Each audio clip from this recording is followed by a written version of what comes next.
Chaque sujet traité dans ce genre de vidéo, c'est un sujet qui me touche. Que ce soit le bonheur, la solitude, le théâtre, le cinéma, etc. C'est tout le temps des sujets qui me touchent, mais celui-là, aujourd'hui, c'est un sujet qui me touche particulièrement.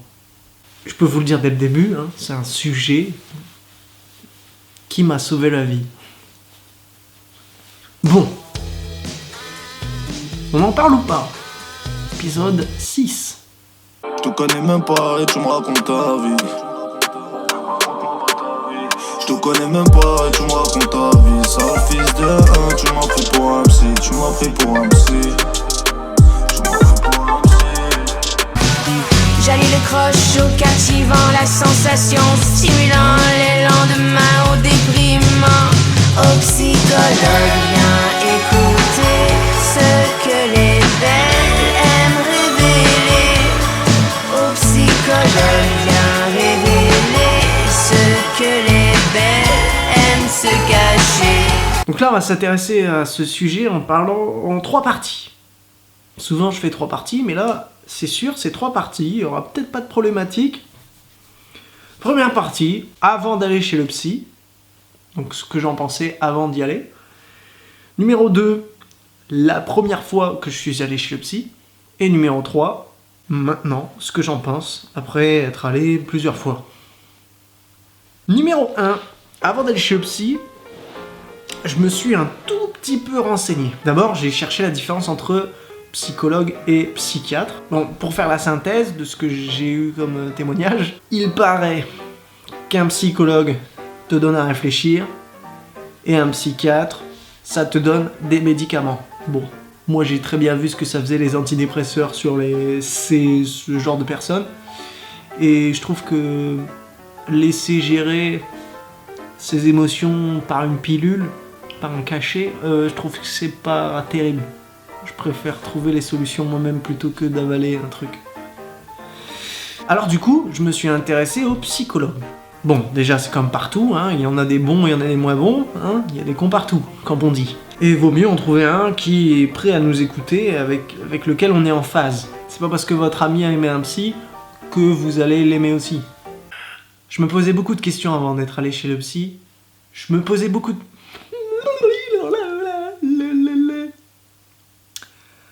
Avant d'aller chez le psychologue, je me suis posé beaucoup de questions. À quoi ça peut servir de parler avec quelqu'un, ou de parler tout seul pendant que quelqu'un vous écoute, et de payer pour ça?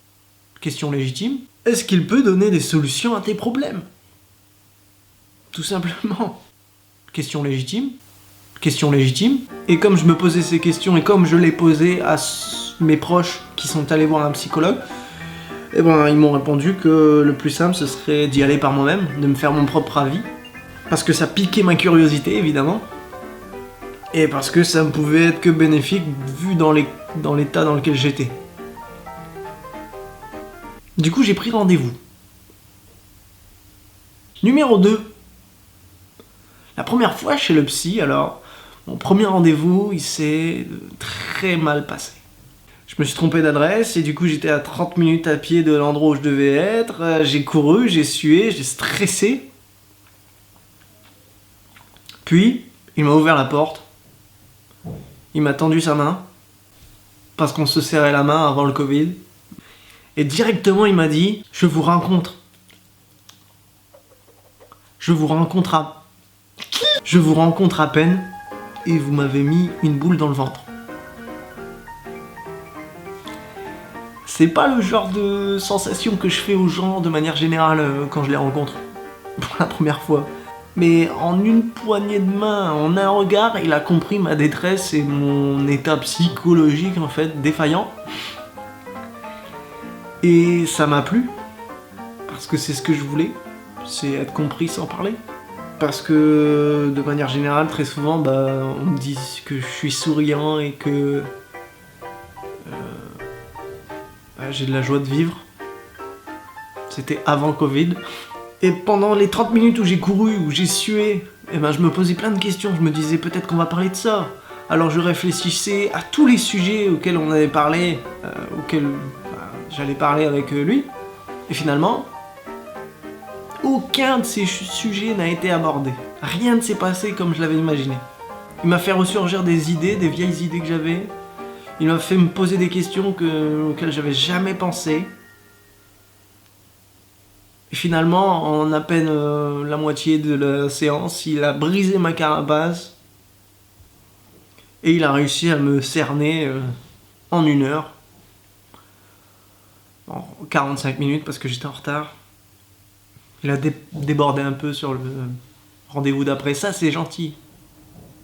C'est ce que je voulais en fait. Je voulais une oreille qui m'écoute, un petit canapé confortable. Bon, c'est vrai que c'est un petit peu gênant au début. Tu t'installes. Première question, il me dit, dès qu'on s'est installé, pourquoi vous êtes là? Et ben là, il en faut de l'inspiration. À la fin du rendez-vous, il m'a fait comprendre que dans l'état psychologique dans lequel j'étais, j'avais pas besoin de traitement. Que ça n'était pas une dépression, mais c'était une très grosse déprime. Et du coup, il me donnait rendez-vous pour la semaine suivante. Il me donnait rendez-vous parce qu'il voulait faire un suivi assez proche, parce qu'on n'avait pas eu le temps de trop parler et que j'en avais besoin, je demandais en fait. En sortant du premier rendez-vous, j'étais ultra perplexe. Moi, je me suis dit, ok, bof. Mais en fait, c'est après quelques jours où j'ai commencé à cogiter un peu et à réfléchir à ce qu'il m'avait dit. Et j'ai commencé à comprendre à quoi ça servait. Donc le deuxième rendez-vous était génial. Je suis sorti de là, j'étais aux anges. Le troisième rendez-vous, il m'a fait retrouver le sourire. Pour les petites choses banales du quotidien. C'était avant Covid, bien sûr. Puis, au fur et à mesure, il a espacé les séances. On se voyait toutes les 2 semaines, puis après 1 fois par mois. Et il me donnait des petits exercices à faire. Rien que ça m'a beaucoup aidé en fait, parce que je suis pas trop pour ce genre d'exercice un peu psycho. J'ai du mal avec ces trucs-là. Mais là, écoute, j'en avais besoin. Et ça m'a permis de me reconstruire tout doucement. Après une rupture amoureuse apocalyptique. Et l'adjectif est très bien choisi. Alors oui, je suis allé chez le psy à la suite d'une rupture amoureuse, d'un largage violent, comme je le disais à mon psy. Mais alors, je me sentais pas légitime. Et de toute façon, avant d'aller chez le psy, on se dit toujours que nos problèmes, ils sont tout petits par rapport aux dépressifs, par rapport aux suicidaires, etc. Mais en fait, il faut se rendre compte qu'il n'y a pas de petits problèmes. Même les tout petits problèmes, ils ont des solutions. Et il m'a bien aidé à trouver des solutions. Maintenant ça va mieux, hein. Je vais pas tout vous dire, mais je suis en couple, ça se passe bien, on a le même projet. Numéro 3. Maintenant, ce que j'en pense. Dorénavant, je pense que tout le monde devrait aller au moins 1 fois ou 2 par an chez le psy. Et je comprends pas pourquoi c'est pas remboursé par la sécu sociale. Mais en même temps, moi, je voudrais tout faire rembourser par la sécurité sociale. Parce que c'est un besoin vital, c'est indécent, comme ça peut être un besoin d'avoir un appui psychologique. Donc dans certains métiers, j'ai appris que certains ingénieurs et tout, ils ont des suivis psychologiques chaque année, avec la médecine du travail, etc. Mais je comprends pas pourquoi il n'y en a pas dans la fonction publique et surtout dans l'éducation nationale, parce que les professeurs, il y en a tellement qui ont besoin de thérapie. Je suis désolé pour mes collègues, mais franchement, juste pour contrôler sa colère contre certains élèves, ça pourrait vachement aider. Je parle un peu bas, non ? Pour moi, chaque séance chez le psy, c'était une mise à jour de mes systèmes vitaux. J'avais toujours du poids sur mes épaules, mais il était mieux réparti. Je me rappelle, c'était avant Covid, hein. J'allais juste après au restaurant, je me commandais un petit plat, c'était parfait. Franchement, c'était des très bons moments de sortir de là. Bon, il y a parfois où c'était plus difficile, parce qu'on a On a parlé de thèmes un peu plus profonds et il a fallu creuser. Mais ce que j'ai compris surtout, c'est que on peut pas forcer les gens à y aller, on peut juste les conseiller.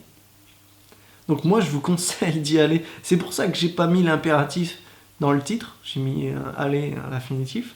On peut pas forcer quelqu'un à y aller, faut pas forcer la main, c'est pas possible. Parce que la première question, ce sera « Qu'est-ce que vous faites là ?» Et lui, il dira « Bah, on m'a forcé. » Il n'y aura aucune démarche réflexive ensuite. Je pense qu'on a fait le tour du sujet. N'hésitez pas à commenter, à partager. N'hésitez pas à me répondre si je dis des bêtises. Ou si vous avez une expérience différente, ça me plairait de savoir. Et franchement, je suis pressé d'y retourner. Ça fait un moment là. La prochaine fois, bon alors là, la prochaine fois, on va parler du tabac, des cigarettes et tutti quanti. Le prochain thème, ce sera fumer, tu. Fumer, tu. Ah ouais. Vivre, tu. On va parler de tout ça. Enfin, on verra. J'ai pas trop. Allez, bonne soirée.